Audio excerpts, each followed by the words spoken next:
here that many of us maybe have known. I'm going to be pulling it from Luke chapter 15. So if you have a Bible, if you have a phone, or if you just want to listen, it's going to be a little bit of a longer reading, but it's a story, it's a narrative, so it kind of rolls a little better than some of our other stuff. But this is the parable of the lost son, the parable of the prodigal son. And many of us maybe know this, even if you don't know those titles or those headings. You know this story of a father that has his family, and he has this one son who leaves the farm and then eventually comes back, right? And we know this story. And many times when we read this story, we read it rightfully so, I think, through looking at ourselves as the children in the story and seeing where we fit in that. If you read the scriptures and you are constantly seeing yourself as the God figure, you might want to rethink that just a little bit, right? But there are times when we can look at the character of God and say, you know what? I kind of want to be like that, right? The faithfulness of God. I want to be someone who's faithful.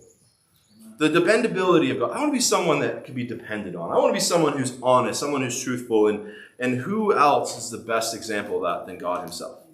So we are going to look at that, look a little bit at the Father in the story, which not necessarily means that Jesus, when he was even teaching this, that was exactly what he was saying. The Father in the story is God. But it seems to be that this Father in this parables were stories that were taught to teach a deeper truth. It seems that this Father has very much the godly attributes that we would attribute to God.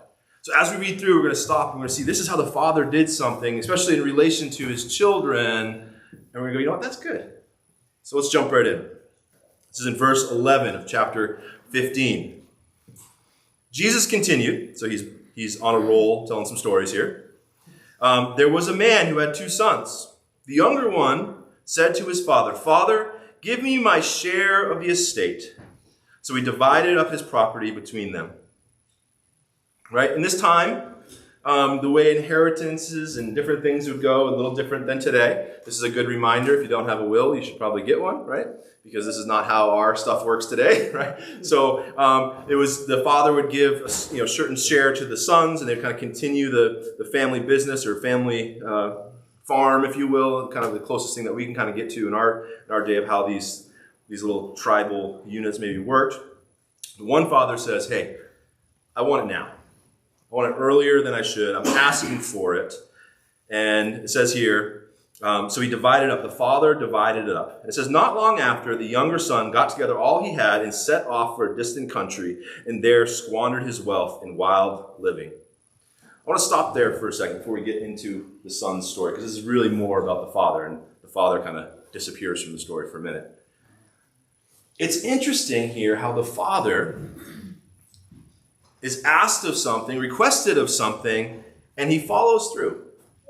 He follows through, and he allows for his son to go off. Right, let's just kind of pause for a minute here, right? This story kind of sets up, like it's already kind of going against the codes of the time. This is not how this really works. The father, in all rightness, could have been like, "Son, get back in the field. You don't ask for things like that. You don't come to me for things like that. Get back out there. When your time comes, I'll give you what you deserve."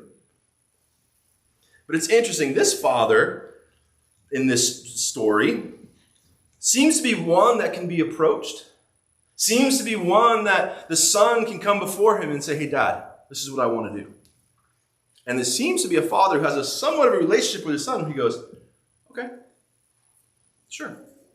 I think this is very much the heart of God, right? We sometimes have an image of God as this, we kind of had the little timeline, if you've been here in the past, and the Mighty Python, God in the sky, zaps them with their laser eyes, and grumbling, kind of a God who's kind of, I don't want anything to do with these people. There's kind of a nuisance. They're under my skin. But here the father is like, "Yeah, what do you need, son? What is going on?" So not only do we see God that way, and when we don't see God that way, it's hard to be that way in the world. But for fathers and for parents and for really anyone, I want to be a person who that people can come to me and people who are around me are like, "You know what? If I want to be who I need to be, I need to hang out with this person. Because they're going to be someone who doesn't go stifle down and control and manipulate, and their anxiety is going to puke on them, and their anxiety pukes on them. The next thing you know, we're all just in this nasty, anxiety-filled space. The Father allows for his Son, to go off and do what his Son thinks he needs to do. Now, I want to talk to dads for a minute, especially we have a lot of dads in our church right now that have young kids, and this idea scares us, right? This idea of our children saying, hey, Dad, I want to go do what I want to do. And you go, well, I have some ideas for you, right? I have some idea. If you do this, and you do this, and you do this, right? Some of you a little older, you may be gone through this, right? I've had many conversations with folks who their kids have gone off to college, and they go, this is the worst thing ever. And I'm thinking, with 5 kids in the house and little ones, I'm like, right? But I do realize that you get to this point where it's like, what's happening here is the language that we can use, is this idea of differentiation, that the Son is becoming their own person, right? The Son is becoming their own person, and the Father blesses the becoming of their own person. Even if the Father sees, this ain't going to work. This ain't going to work. He allows for the Son to do what he can do. The Father is not consumed with anxiety to control the Son. As followers of Jesus, as followers of God, we can stand in places where we allow others to be who they need to be, even if we think that is foolish, even if we think that is wrong, even if we think this is going to lead to destruction. We say, be who you need to be. Go off. Be in this space. Doesn't mean we need to endorse it. Doesn't mean we need to cheer it on. But we are people who lift up and esteem and send people into the right directions, not people who control, and our anxiety and our fear for that person crunches them. Many of us have parents. We know the areas where we really mess up, if you will, is when we're filled with fear and anxiety. Right? But if this happens, and this happens, and this happens, right? And the next thing you know, we try to put that on the other person. And we do this in all kinds of relationships. It's just in the parenting relationship, but it's in all relationships. We see God as releasing the Son into the world to figure it out. To figure it out. And I would encourage us, we're going to move on a little bit, but do we see God in that way? Do we see God as coming into the world, being a part of the world, and saying, hey, I empower you to figure it out? Even if that means you do stupid things. Even if that means if you go over here and you go over there. But God is still saying, yes, I'm for you the whole way through. We're going to see later in the story how that really matters. It really matters that God is trying to release the Son into his full potential, into his wholeness. Not using fear, not using anxiety, but allowing the Son to be differentiated. So not long after that, the young son got together all he had, set off for a distant country, and there squandered his wealth in wild living. After he spent everything, there was a severe famine in that whole country and had brought him to be in need. So he went and hired himself out to citizens of that country. He sent him to his field to feed the pigs. He longed to feed his stomach with the pods that the pigs were eating, but no one gave him anything. Right? So he's down and out. This is Jesus' first century idea of hitting rock bottom. Right? Hitting rock bottom. We've been having some conversations in our small group a little bit of how the enemy and our foolishness sometimes brings us to places where we hit rock bottom. And many times, and maybe rightfully so, we go, oh, I'm being oppressed, I'm being attacked, all this stuff. And maybe it's God just being like, you'll get there. I let you run your path, and that path's leading somewhere, but you're going to get there, and when you hit the bottom, you're going to decide, do I go deeper? Do I get more equipment to dig deeper? Or do I turn back to God? When he came to his senses, he said, how many of my father's hired servants have food to spare? And here I am starving to death. I will set out and go back to my father and say to him, Father, I have sinned against heaven and I have sinned against you. I am no longer worthy to be called your son. Make me like one of your hired servants. So he got up and he went to his father. What I love about this is he's saying, hey, my dad takes care of his servants better than this. If I go back to him, there's something that's going to be there. Dads, moms, everybody, When you have relationships with people and things get tough and people need to go off and do their own thing, don't burn that bridge, right? Maybe they're running away from you because you're somewhat the problem, right?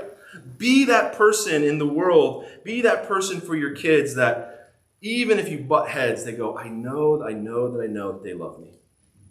That's hard to do. That's really hard to do. And in an ever-increasing world where things seem scarier and scarier, our anxiety rises and we become people who control and people who manipulate. But if we can be reminded as people who loved well, even when people hit that bottom, there's a place for them to come home. But while he was still a long way off, this is the son coming, his father saw him and was filled with compassion for him. And he ran to his son, threw his arms around him, and kissed him. This point in the story, from our eyes, we can see the father as somewhat passive. Yeah, you want to leave? Yeah, here's your stuff. Go. Yeah, I kind of raised him all right, but he went off and did his thing. No, the father seems to be waiting for that reconciliation, waiting for that moment to come back. And when he sees an inkling of the son coming towards him, he makes up the difference. That's my mic.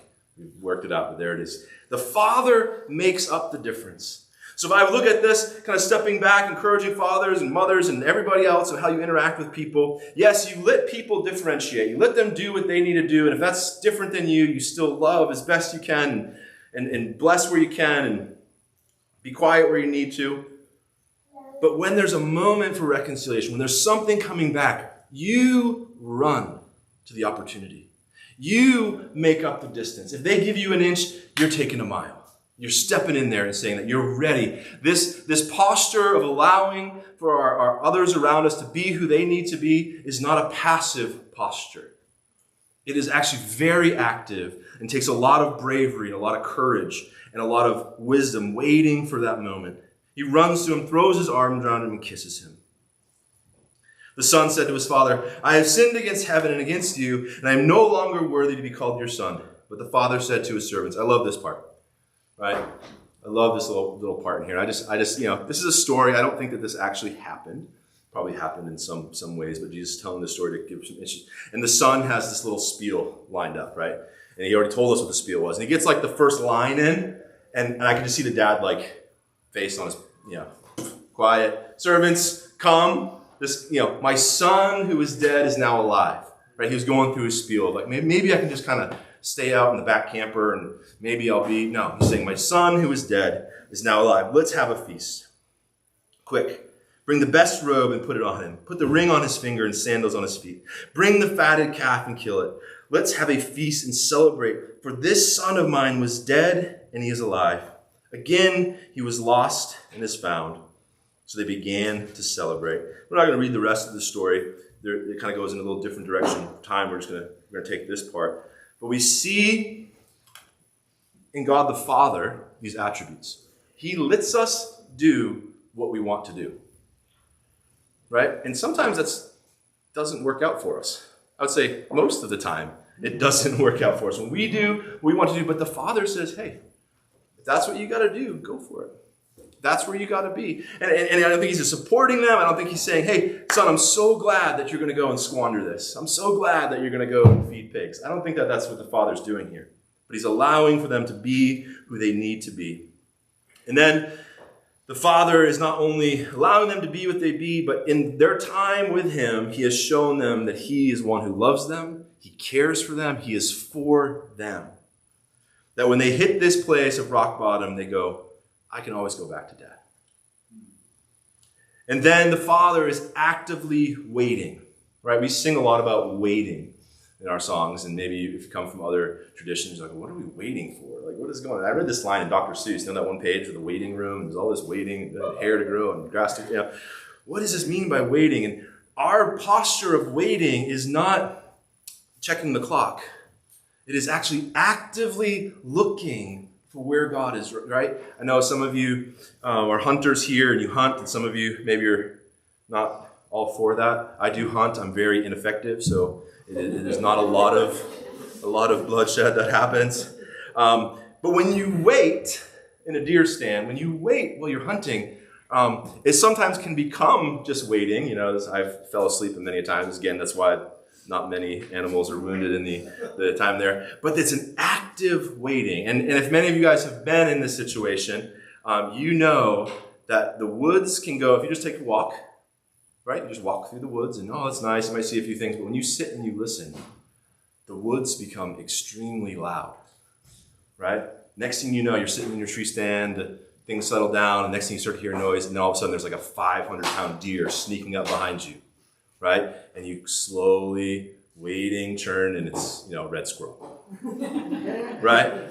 Here comes another one. It's a chickadee hopping through the forest. So it's so loud. The waiting is an active looking, hearing, pulling in all the senses, going, what is going on? I have a goal here. My waiting is very active. The Father's waiting is active. Our waiting for reconciliation, our waiting for God to move in the world should be very, very active. Right? We are, while I am waiting, I'm going to search the word for hope and for promises. While I'm waiting, I'm going to be praying. While I'm waiting, I'm going to be looking inward to go, did I play a part in this? What can I heal in this that would bring forth wholeness in this situation?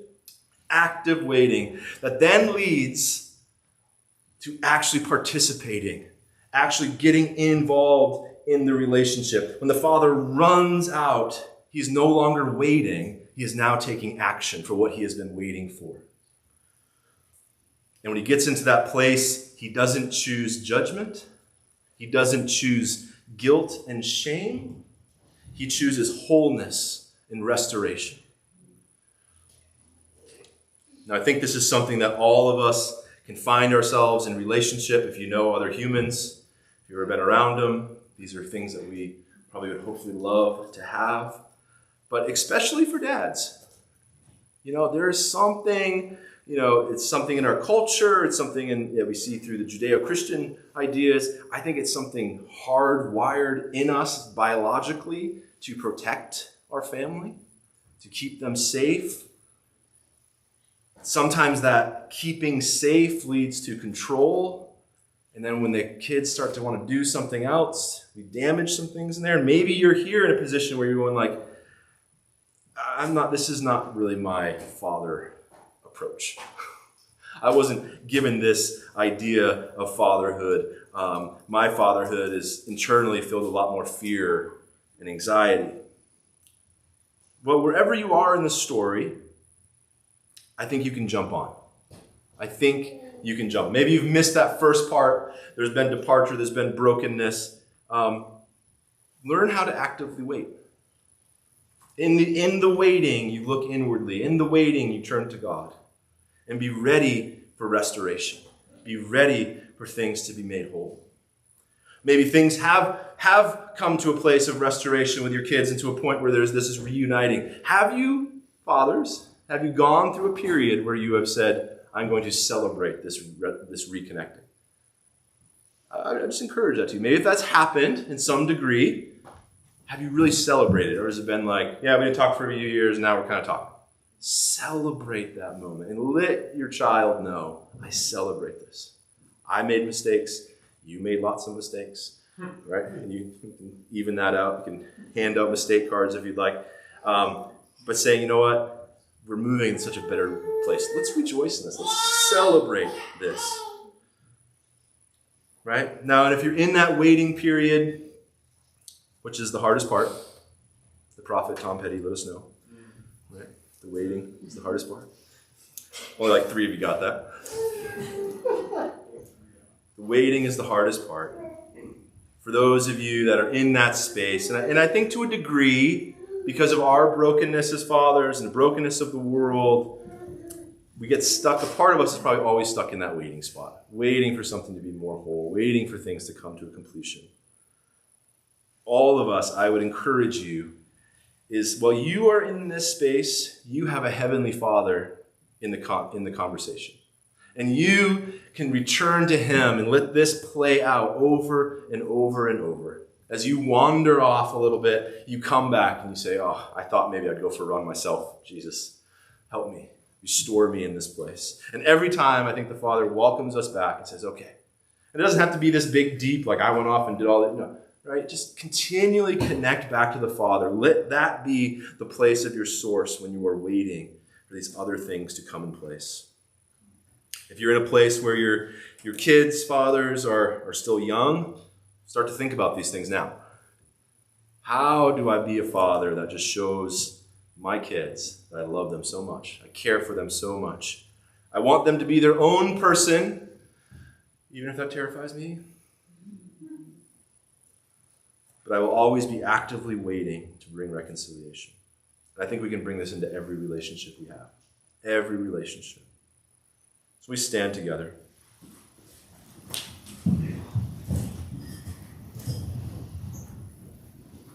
We're going to take communion this morning like we always do. We like to take communion. If you want to play a little piano as we get going here.